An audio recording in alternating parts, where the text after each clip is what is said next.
Hello, എല്ലാവർക്കും good morning. ഉറക്കമൊക്കെ എഴുന്നേറ്റ് ഞാൻ അടുക്കളയിലേക്ക് വന്നു. നല്ല ഉറക്ക ക്ഷീണമുണ്ട്. കുറേ ദിവസമായിട്ട് ഡാൻസും പ്രാക്ടീസൊക്കെ ആയതുകൊണ്ട് അങ്ങനെ നല്ലപോലെ ഉറങ്ങാനും അതുപോലെ ഒന്ന് റെസ്റ്റ് ചെയ്യാനൊന്നും അങ്ങനെ സമയം കിട്ടിയിട്ടില്ല. നല്ല ക്ഷീണമുണ്ട്. ഒന്ന് കിടന്നാൽ പിന്നെ ഒന്നും അറിയില്ല, അത്രയും ക്ഷീണത്തിൽ അങ്ങനെ ഉറങ്ങിപ്പോവും. അപ്പോൾ രാവിലെ തന്നെ ബ്രേക്ക്ഫാസ്റ്റിനുള്ളൊരു തയ്യാറെടുപ്പിലാണ് കേട്ടോ.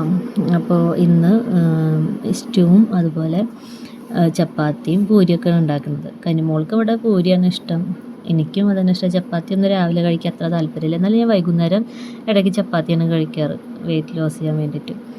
അപ്പോൾ അതിനുള്ള ഉരുളക്കിഴങ്ങും ക്യാരറ്റും പച്ചമുളകും ഒക്കെ ഒന്ന് കട്ട് ചെയ്ത് അത് നന്നായി ഒന്ന് കഴുകിയെടുത്തിട്ടുണ്ട് കേട്ടോ. ഞാനിത് ചെയ്യുന്ന സമയത്ത് അമ്മ അവിടെ ചപ്പാത്തി കുഴച്ച് പരത്തി സെറ്റാക്കുന്നുണ്ട്. അപ്പോൾ അമ്മ കുറച്ച് ചപ്പാത്തിയും കുറച്ച് പൂരി ഉണ്ടാക്കുന്നുണ്ട്. ഇവിടെ അച്ഛന് ചപ്പാത്തിയാണ് ഏറെ ഇഷ്ടം. അപ്പോൾ അതൊക്കെ ഒന്ന് അമ്മ സെറ്റാക്കുന്നുണ്ട്. അപ്പോഴേക്കും ഞാൻ ഈ കറിയൊക്കെ ഉണ്ടാക്കി നല്ല കുറുക്കിയിട്ടാണ് ഉണ്ടാക്കുന്നത്. ഭയങ്കര ഇഷ്ടമാണ് എനിക്കിത്. അത് പൂരി ഇതൊക്കെ കഴിക്കാൻ നല്ല രസമാണ്. അങ്ങനെ കുറച്ച് പൂരിയും അതുപോലെ അച്ഛനുള്ള ചപ്പാത്തിയൊക്കെ ഞങ്ങൾ ഉണ്ടാക്കി. പിന്നെ ചായക്കുള്ള വെള്ളം വെച്ചിട്ടുണ്ടായിരുന്നു. ഇവിടെ പാല് വരുത്തുന്നുണ്ട്, അത് കനിമോൾക്ക് വരുത്തുന്നത്, പക്ഷെ അവളത് കുടിക്കുന്നില്ല ഇപ്പോൾ. അപ്പോൾ അതുകൊണ്ട് ഞങ്ങൾ ചായ രാവിലെ ഇടയ്ക്ക് ഉണ്ടാക്കാറുണ്ട്. അവൾക്കാണെങ്കിൽ ഇപ്പോൾ പാലൊന്നും ആവശ്യമില്ല. അത് കഴിഞ്ഞ് ഞങ്ങളെല്ലാവരും കൂടെ ഭക്ഷണം കഴിക്കായിരുന്നു. അപ്പോഴേക്കും ഞാൻ ഇരിക്കുമ്പോഴത്തേനും കനിമോൾ അവിടെ നിന്ന് വാശി പിടിച്ച് എഴുന്നേറ്റ്. അപ്പോൾ അവളെ എടുത്ത് ഞാൻ ചായ കുടിക്കായിരുന്നു. അല്ലാണ്ട് അവൾ സമ്മതിക്കണില്ല, നല്ല വിശപ്പുണ്ടായിരുന്നു. അപ്പോൾ അവളെ മടിയിൽ എടുത്തിട്ട് ഞാനങ്ങനെ ചായയും പലഹാരമൊക്കെ കഴിച്ചുകൊണ്ടിരിക്കുന്നു. ആൾ ഉറക്കം എഴുന്നേറ്റിട്ടുള്ളൊരു വാശിയിലാണ്. അപ്പോൾ അവളെ വാശി പിടിപ്പിക്കണ്ടല്ലോ എന്ന് കരുതി ഞാൻ ഒറ്റ കൈയേറ്റനൊക്കെ ചെയ്ത് അത് കഴിഞ്ഞ് ഉണ്ണിക്കുള്ള ഫുഡൊക്കെ കൊടുത്ത്.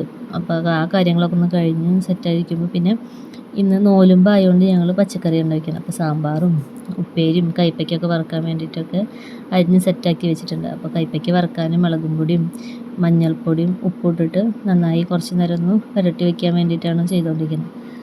അപ്പോൾ അതൊന്ന് സെറ്റായി വരുമ്പോഴേക്കും സാമ്പാറിനുള്ള പരിപ്പ് ഞാൻ അവിടെ ഇട്ടിട്ടുണ്ട്. അപ്പോൾ പരിപ്പ് വേകുമ്പോഴേക്കും ഇത് ഓരോന്ന് ചെയ്തിട്ട് ഇത് കഴിഞ്ഞിട്ട് വേണം എനിക്ക് പ്രാക്ടീസിന് പോകാൻ. അപ്പോൾ ഓരോന്ന് വേഗം ചെയ്യുന്നുണ്ട്. എല്ലാം കൂടെ അമ്മയ്ക്ക് ചെയ്യാൻ ബുദ്ധിമുട്ടാവുമല്ലോ എന്ന് കരുതിയിട്ട് ഞാനല്ലാതെ ഓരോന്നും ചെയ്തുകൊണ്ടിരിക്കണം. അപ്പോഴേക്കും സാമ്പാർ ഇങ്ങനെ വെട്ടി തിളച്ചുകൊണ്ടിരിക്കുന്നുണ്ട്. അപ്പോൾ ഞാനവിടെ കൈപ്പയ്ക്കൊക്കെ വറുത്തുകൊണ്ടിരുന്നു, ഉപ്പേരിയൊക്കെ ഉണ്ടാക്കി വെച്ചിട്ടുണ്ട്. അപ്പോൾ അതൊന്നും വീഡിയോ എടുക്കാൻ പറ്റില്ല. അതൊക്കെ കഴിഞ്ഞ് ഞങ്ങൾ പ്രാക്ടീസിനായിട്ട് പോകും. ഇന്ന് പ്രാക്ടീസ് അല്ല കൂടുതൽ, ഞങ്ങൾക്ക് പരിപാടിക്കുള്ള കുറച്ച് തൂപ്പ് കിട്ടാണ്ട് ഈ കൈക്കിന് വേപ്പിൻ്റെ ഇലയുടെ ഇത് കെട്ടാൻ വേണ്ടിയിട്ട്. അപ്പോൾ ഇവർക്കൊക്കെ നാണം വീഡിയോ എടുക്കാൻ. ഞാൻ നിങ്ങളൊക്കെ യൂട്യൂബിലിടുന്നതിൻ്റെ എല്ലാവരും ഉറക്കി യൂട്യൂബിലിട്ടിട്ടുണ്ട്. അപ്പോൾ ആ പോണ വഴിക്ക്, ഇത് പൊട്ടിക്കാൻ പോണ വഴിക്ക് അവിടെ അടുത്തുള്ള വീട്ടിൽ മൾബറി ഉണ്ടായിരുന്നു. അപ്പോൾ ആ മൾബറിയൊക്കെ ഞങ്ങൾ പൊട്ടിച്ച് പിന്നെ അത് പൊട്ടിക്കാൻ വേണ്ടി പാടത്തേക്കൊക്കെ പോയി. അവിടെ ഒന്നും ഈ കൈക്കിന് വേപ്പിൻ്റെ ഇല ഉണ്ടായിരുന്നില്ല. അപ്പോൾ കനിമോൾക്ക് ആ പശുവിനൊക്കെ ഒന്ന് കാണിച്ചു കൊടുത്ത് പിന്നെ അവിടെ ഒരു മരം വീണ് കിടക്കുന്നുണ്ടായിരുന്നു. നമ്മൾ 2, 3, 4, 5 ഇല ഉണ്ടായിരുന്നു. അതൊക്കെ പൊട്ടിച്ച് പിന്നെ വേറൊരു വീട്ടിൽ നിന്ന് കുറേ പൊട്ടിച്ച് ഞങ്ങൾ പിന്നെ അതൊക്കെ ഒന്ന് കെട്ടാൻ വേണ്ടി ഇരുന്നു. അപ്പോൾ എല്ലാവരും കൂടി 10 ആൾക്ക് വേണം ഈ സംഭവം. 10 ആൾക്കും 2 കയ്യിലും അത് വേണ്ടി വരും. അപ്പോൾ അതൊക്കെ ഒന്ന് സെറ്റാക്കി. പിന്നെ അധികം വീഡിയോസൊന്നും എടുക്കാൻ പറ്റില്ല, ഈ ഇതിൻ്റെ തിരക്കായതുകൊണ്ട് ഡ്രസ്സ് മാറ്റാനും അങ്ങനെ ഒരുപാട് ടെൻഷനും കാര്യങ്ങളൊക്കെ ആയിരുന്നു. പിന്നെ ഞങ്ങൾ വേഗം തന്നെ അമ്പലത്തിലെത്തി. അമ്പലമൊക്കെ നല്ല ഭംഗിയിൽ അലങ്കരിച്ചിട്ടുണ്ട്, നല്ല ഫുൾ ലൈറ്റൊക്കെ ഇട്ട് അടിപൊളിയാക്കിയിട്ടുണ്ട്. അപ്പോൾ അതൊക്കെ കഴിഞ്ഞ് എല്ലാവരും സുന്ദരിമണികളായിട്ട് വന്നിട്ടുണ്ട് കേട്ടോ. ഞങ്ങളുടെ കോസ്റ്റ്യൂം ഇഷ്ടപ്പെട്ടാലൊന്ന് കമൻറ്റ് ചെയ്യട്ടോ. റെഡും അതുപോലെ ഒരു ഓഫ് വൈറ്റാണത്.